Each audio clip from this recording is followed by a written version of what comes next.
Қайырлы күн достар, бүгін сіздермен бірге ұйғыр самсасын дайындаймыз. Яғни қатпарлы әрі үгітілмелі қамырдан керемет самса дайындайтын боламыз.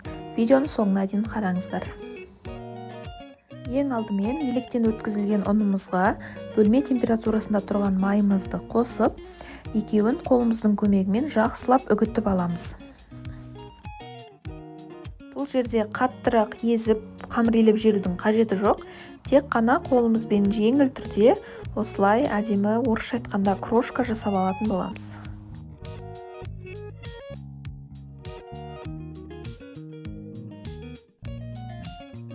Енді айран немесе қаймақты алып, үстіне тұзын қосамыз.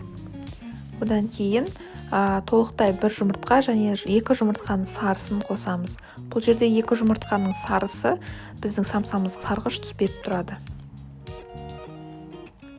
Осылай араластырып аламыз. Және де жаңағы ұнды массамыздың ортасын ашып, айранды массамызды қосамыз да бірінші қасықпен араластырып, одан кейін қолымыздың көмегімен әдемілеп жұмсақ қамыр илеп аламыз.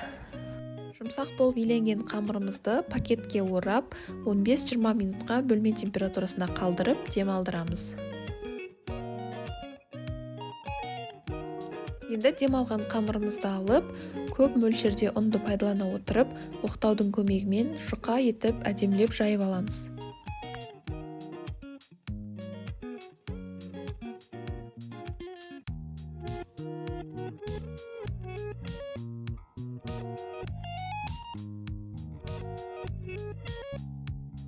Енді ерітілген майымызды қамырдың барлық бетіне жағып шығамыз.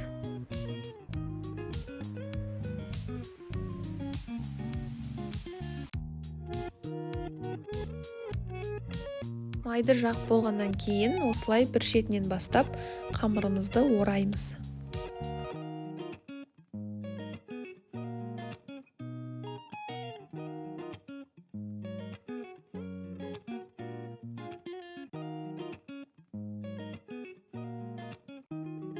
Қамырды толықтай орап біткеннен кейін, екі шетін бір-біріне қарама-қарсы бағытта жгут тәрізді етіп ораймыз.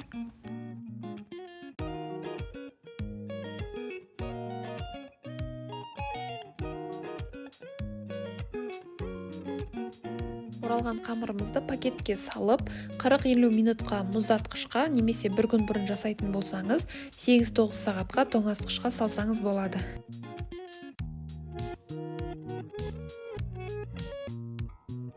Енді мұздатқышта тұрған қамырымызды алып, осылай бөліктерге бөлеміз де жаюға дайындаймыз.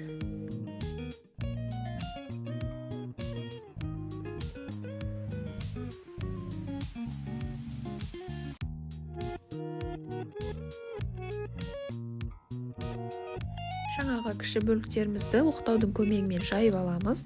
Одан кейін ішіне салмасын салып, түйетін боламыз.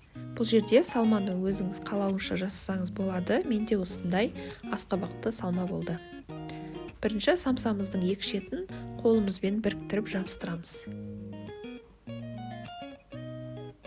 Одан кейін осылай видеода көрсетілгендей бір-біріне бүгіп шығамыз.